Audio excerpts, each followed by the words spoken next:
እስልምና ውብና ማራኪ ዲን ነው። ያስቀረው ምድራዊም ሰማያዊም ሐሳብ የለም።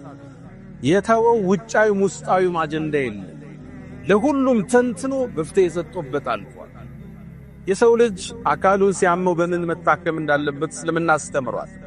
መንፈሱ እንዳይጠቃ በመንፈስ ደግሞ ጥቃት እንዳይደርስበት መከላከያውን ቁርአን፣ ሐዲስ በዝርዝር አስቀምጦት እናገኛለን። አይን የሚባል በሽታ አለ። ሰዎች ባግርሞት ሲያዩ አሊያም ሐሲዶች በምቀኝነት ሲያዩ ወሚን ሸሪ ሐሲድ ኢዛ ሐሰድ ተመቅኝቶ በሕስድ ሲያይ የሚደርስብህ ጥቃት አለ። ይሄን እንዴት እንከላከለዋለን? በሽታውስ ምንድነው? በተጨባጭ ሕይወታችን ውስጥ አለን ወይ? መከላከያችንስ መጠበቂያችንስ ምንድነው? ዛሬም እንዳሰው ይሆናል። አንዳንዱ ለአይን ዕውቅና አልሰጠም። ሌላው ደግሞ ለአይን በሽታ ደንበር አልፎ ችግርም ሲገጥመው በሽታም ሲያመው ጉንፋንም ሲያስለው በሩ በንፋስ ሲዘጋ ጣራው ላይ ድንጋይ ሲወርድበት ሲሕር ተደርጎብኝ ነው አይንና ሳግንቶኝ ነው የሚል ደንበር ያለፈ ስጋት ጥገኝነት ያለ። ሌላው ደግሞ ችላ ብለውታል። እስልምና በሁለቱም መሃል በሽታው አለ፣ መከላከያውንም ሰጥቶናል። አልዓይኑ ሐቅ ነቢዩ ዓለይሂ ሰላቱ ወሰላም አብዱላህ ብኑ ዓባስ ባስተላለፉት ሐዲስ ላይ አልዓይኑ አይን የሚባለው ጥቃት ሐቁን አላል ሶሒህ ሐዲስ ላይ ለው ካነ ሸይኡን ሳበቀ አልቀደር ለሰበቀቱ አልዓይን የአላህን ውሳኔ እንዲሁም ይቀድም ነገር ቢኖር ኑሮ ከአላህ ውሳኔም ያልፍ የለም እንጂ አይን ይሁን ነበራል። ሰዎች በአይን መጠቃት ወጣ ካልከው በኋላ ድንገት የተሽቆለቆለ ሰው የት ይደርሳል ብለው ቅርብ ቦታ ያደረ ብዙ ታሪኮች አሉ። በአፍላ ዕድሜ ተጨብጭቦለት እርጅና ላይ ያጣኸው ሰው ሁሉም ምናልባት የአይን ተጠቂ የአይን እራት ሆኖ ሊሆን ይችላል። አይን አላሉ ነቢዩ ዓለይሂ ሰላቱ ወሰላም። ሌላው ጃብር ብኑ ዓብድላህ ባስተላለፉት ሐዲስ ላይ አክተሩ መን የሙቱ ምን ኡመቲ ከኔ ኡመት እኮ አብዛኛው ሰው የሚሞተው በአይን ነው አሉ። ልብ ብላችኋል? ምናልባት የሞተው በመኪና አደጋ ሊሆን ይችላል። ሰጥ ብሎ ነው ልትለው ትችላለህ። ተኝቶ የአይን እራት ሆኖ ሊሆን ይችላል። ራሱን አልጠበቀም። በቁርአኑ በሐዲስ በአዝካረ ሰባህ በልመሳው ሶላቱን በቋሚነት አይሰግድም። ታዲያ እንዴት አይጋለጥ ሰው? ከኔ ኡማ አብዛኛው ሰው የሚጠፋው በአይን ነው ብለዋል ነቢዩ ዓለይሂ ሰላቱ ወሰላም። አይን ሐቅ አልዓይን ይላሉ በሌላ ሐዲሳቸው። አይን እኮ يدخل الرجل القبر ويدخل الجمل القدر። አይን እውነት ነው አሉ። ሰውየውን ቀብር ሊያወርደው ይችላል፣ ይሞትና ግመሏም ደግሞ ሙታ ታርዳ መብሳያዋ አንተን ውስጥ ልትገባ ትችላለች። አይን ሐቅ ተዘናግተናል። ጥበቃው የለም። ልጆቻችን ሚዲያ ላይ ናቸው። ሰርጋችን ሚዲያ ላይ ነው። ግላዊ ሕይወታችን ለአደባባይ ለቀነዋል። ያ ትዳር እንዴት ብሎ ያምሽ? ያ ልጅ እንዴት ብሎ ይደግ? ያ የተጀመረ ስኬት እንዴት ለፍሬ ይብቃ? መንገድ ላይ ሲቀጭ፣ ፕሮጀክቶች ሲስተጓጎሉ፣ ልጆች መንገድ ላይ ሲሰናከሉ፣ ትዳር ድንገት ሲበተን ታያለ። በሽታው አይን ይባላል። በሐዲስ የተረጋገጠ የቁርአን መረጃ ያለው የአይን በሽታ። አንድ ነቢዩ ዓለይሂ ሰላቱ ወሰላም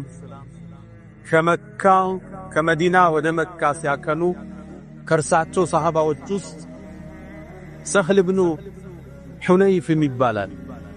ውብና በጣም ቆንጆን ድንገት ወንዝ ዳርቻ ላይ አረፉና ልብሱን አውልቆ ሻወር መውሰድ ጀመረ። እሱን ከርቀት ዓሚር ብኑ ረቢዓ የሚባል ሰሃባይ፣ ሁለቱም ሰሃባ ናቸው። ከነቢዩ ጋር ነው እየተጓዙ ያሉት። ድንገት ተመለከተው። ሲያየው ራቁት ነው።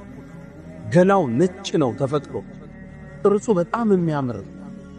ልክ አየውና ተገርሞ እንዲህ አይነት ገላ አለ፣ እንዲህ አይነት ውበት አይኔ አይቶ አያውቅም። የምትመስለው እኮ ፀሐይ እንደይነካት ለዓመታት ገላዋን ሰትራ የቆየች ኮረዳ ነው የምትመስላት። ይሄን ተናግሮ ተዞራ። ወንዙ ላይ ወደቀ ሰቅሎ ወደቀ። ወደ ነብዩ መጡ። ሞተብን ብለው አንስተው ይዘውት መጡ። ረሱል ሰለላሁ ዐለይሂ ወሰለም ተደናገጡ። ምን አገኘው አናቅም አሉ። ብትጠረጥሩት አለ እንዴ አሉ።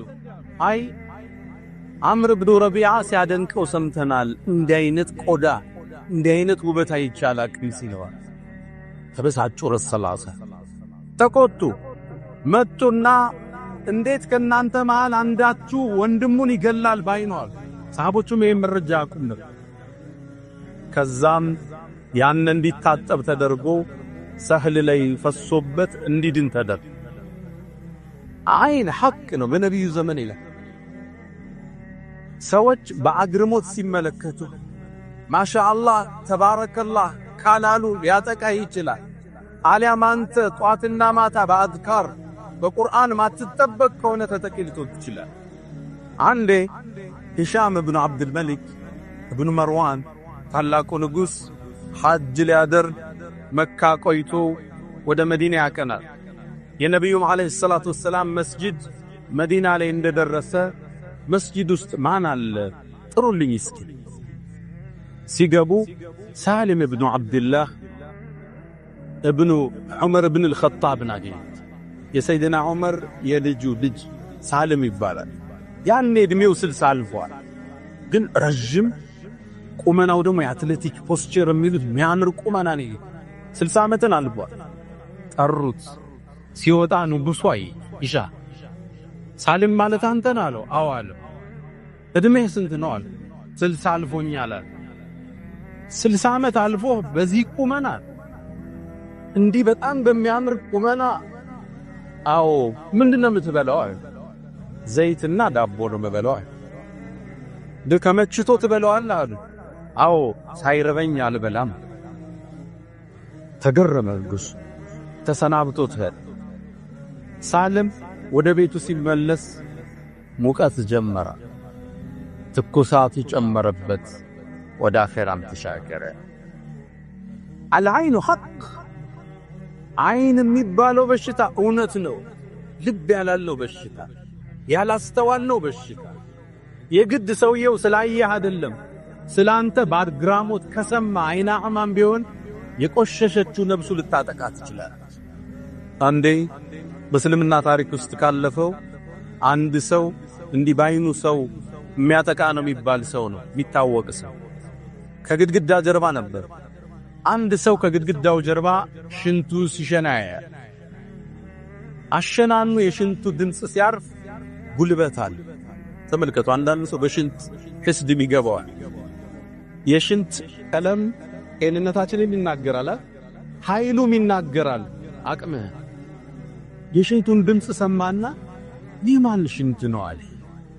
እንዲህ ጉልበት ያለው ሽንት አይን ገባው። ከዛ ይሄ ሽንትማ የልጅህ ነው አጣጋታ። ደነገጠ። ከዚህ በኋላ ተመልሶ አይሸናም። ልጁ ሙዳፈራል። አይን ይሄውን አደባባይ ያሰጣ ነው ማንነታችን፣ ህይወታችን ያመሰቃቀለ ያለ ሰርጉ ምታቁት ነው። ልጅህን ይዘህ ሚዲያ ላይ ነህ። ሴቷ ፊልተር ጨምራበት ሚዲያ ላይ ልጅ። ሁሉም ህይወታችን ፕራይቬሲ የለው አደባባይ ላይ ለአይን ጥቃት ተጋለጠ። ሰው አይደለም አንተ በራስ ላይ አይንና አስልቶን ትችላለህ። አንተ ለራስ ሱለይማን ኢብኑ አብዱል መሊክ ኢብኑ መርዋን የሂሻም ወንድሞቹ ሲያልፍ እሱ ንጉስ ሆነ። እሱ ወጣት ነው፣ ቆንጆ ነው፣ ንጉስ ነው፣ ኸሊፋም።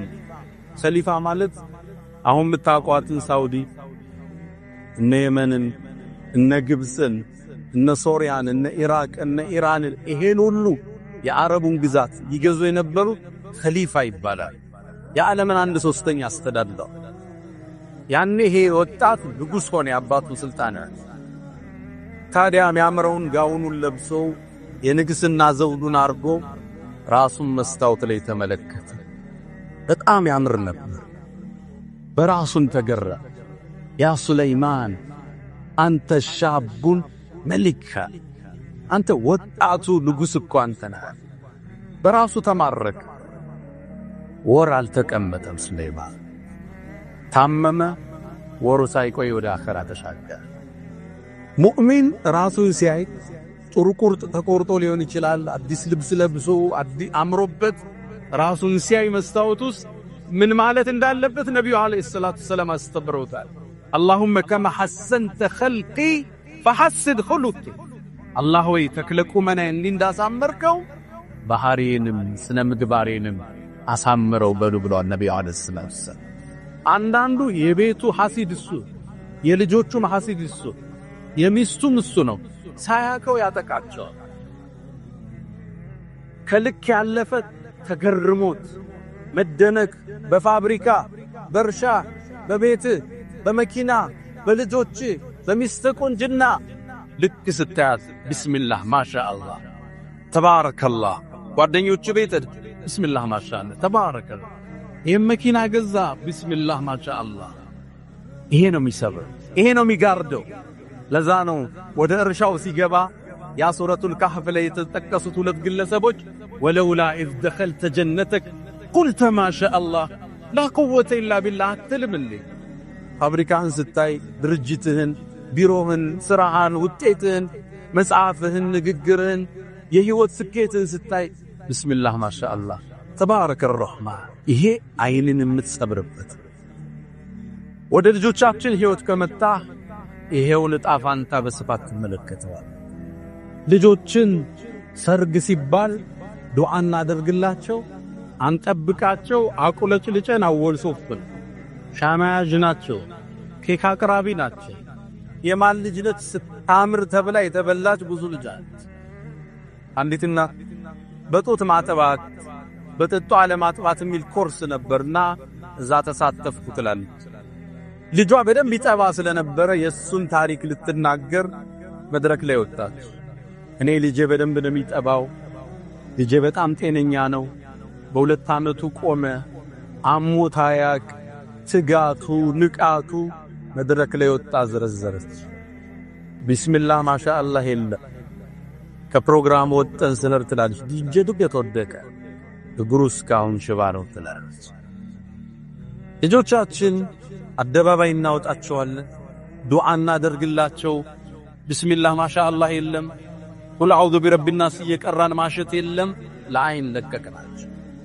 ጎበዝ ተማሪ የተባለ ሲቀጭ፣ አቤት ሲያምር የተባለ ሲጠውልግ፣ አቤት ባህሪው ያለ ያጨበጨብንለት ዙሮ ባህሪው ምን ነካው ተቀየረ እስኪባል በየቤቱ ይህን ታሪክ እንሰማለን። አልዓይን ሐቅ ሰው ሐስዶም ይሁን ተገርሞ ወዶም ተደንቆ ሲያይ ቢስሚላህ ማሻአላህ እሱ ካላት አሊያም አንተ ራስህን በዱዓ ማጠብቅ ከሆነ የዓይን ራት ወራ ባለፈው ቃል የገባሉ ይህን ለማውራት ነው። ወሊድ ابن عبد الملك የሂሻም ወንድም ነው። እሱ ያኔ ንጉስ እያለ ዑርወት ብን ዙበይር ወዳጁ ነበር።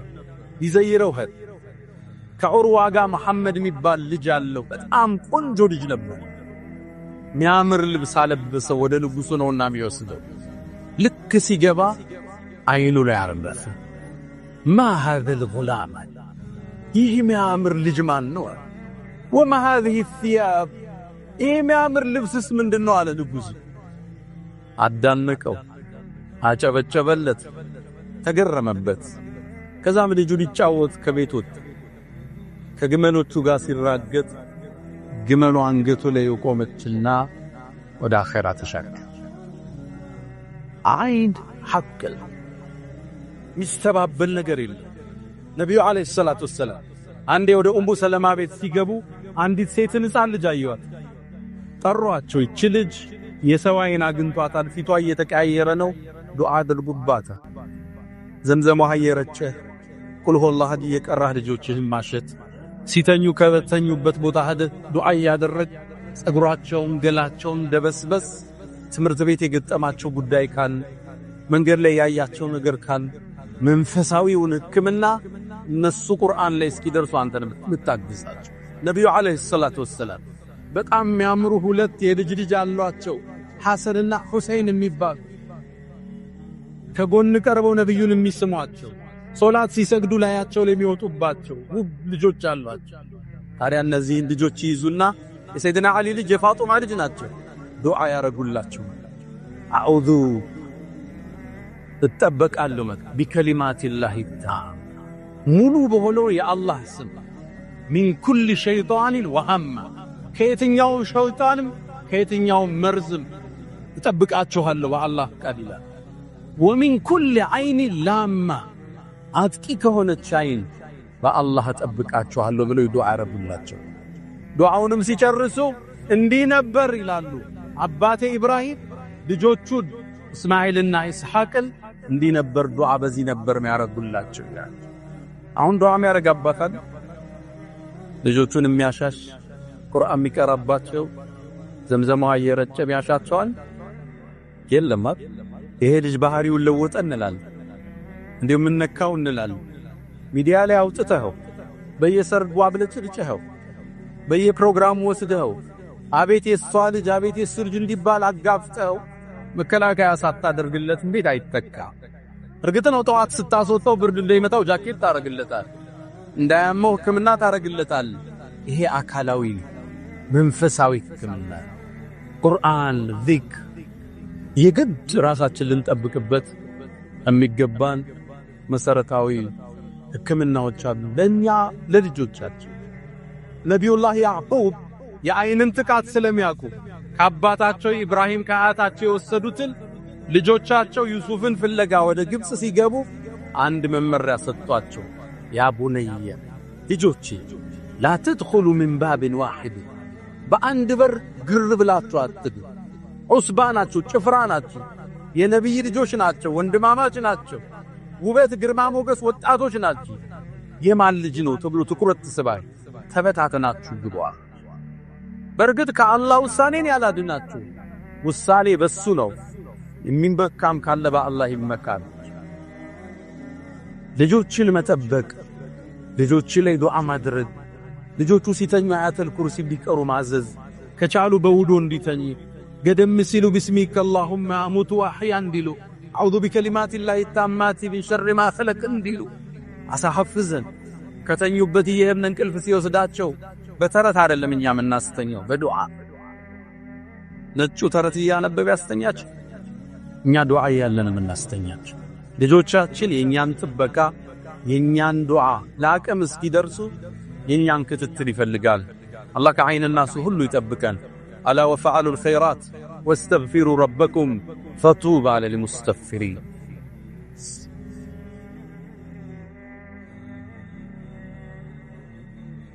الحمد لله على إحسانه والشكر له على تفضله وامتنانه ولا إله إلا الله تعظيما لشانه وصلى الله وسلم وبارك على رسوله وإخوانه أما بعد ችግሩን ካነሳን መፍትሄውን መጥቀስ ግድ ይለናል። የመጀመሪያው መፍትሄ ሶሻል ሚዲያ ላይ ራሳችንን ማስጣት እናቁም።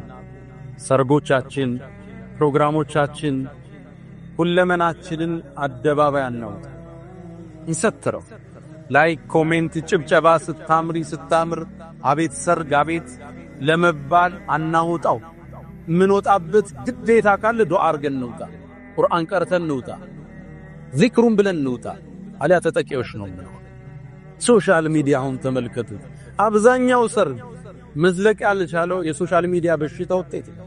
ሰርጉ ይጨበጨብለታል፣ አይቀጥልም። ከቀጠለም ጤናማ አይደለም ጋብቻ።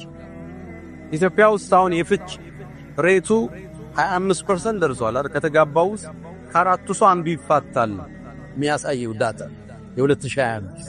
ከቀጠለም ጤናማ አይደለም። አይን በልቶታል ሰርጉ፣ ትዳሩ አይን አድምቶታል፣ ተጠቅቷል። ቀድሞ ከሶሻል ሚዲያ ራሳችን እንገድበው። ሁለተኛ ፕሮጀክታችን ሁሉ በመደበቅ ታገዙ ብለዋል ነብዩ አለይሂ ሰላቱ ወሰለም። አንዳንዱ ምንም ሳይሰራ የሚያወራው ነገር ብዙ ነው። እንዲህ ልከፍት፣ እንዲህ ልሰራ፣ እንዲህ ሊሳካልኝ፣ እዛ ስራ ልገባ ነው አሉ። ትንሽ ያዘው ውጤትህ ይናገር። ስታስመርቅ ጥራቸው። በጣም ለቅርብ አለም ለምታምናቸው ሰው ካልሆነ ሐጃን ሁሉ አትናገር። ነብዩ አለይሂ ሰላቱ ወሰለም استعينوا في قضاء الحوائج بالكتمان። ሐጃዎቻችሁ ጥግ እስኪደርስ ደብቁት፣ ለሁሉ ሰው አታውሩ። አንዳንዱ ገና ያሰበውን ሁሉ ሚዲያ ላይ ቀርቦ ያወራል። ደግሞ እንዲያቀደናል። ይሄ ይበላ ሓጃዎቻችሁን እስክትቋጩ እፈኑት አሉ ነቢዩ ዓለይሂ ሰላቱ ወሰላም። ሊአነ ኩሉ ዚ ኒዕመትን መሕሱድ፣ ባለጸጋ ሁሉ ሐሲድ አያጣውምና። አጀንዳዎቻችን ወደ ፍሬ እስኪመጡ አንተ ጋር ይቀር፣ ባለቤት ጋር ይቀር፣ በጣም የቅርብ ወዳጆች፣ ዱዓ የሚያረጉልህ ሸኾች፣ ኡስታዝ ለአንተ ኸይርን የሚሹት መሃል ላይ ብቻ ቆይ። ውጤቴ ሐልኔ እናገር ስጨርስ። ሶስተኛ አዱዓ ወዚክር፣ ዱዓዎችን እናብዛ። አዝካር ሰባ ወልመሳ ያለ ሰው አይና ያገኝ ኩል ቁል ሁወላሁ አሐድን ጠዋትና ማታ ቁል አዑዙ ቢረቢል ፈለቅ ቁል አዑዙ ቢረቢን ናስ የሚቀራ ሰው አይነናስም ሲሕርም ምንም አያገኝ። መጠበቂያ ነው አላህ ያወረደው።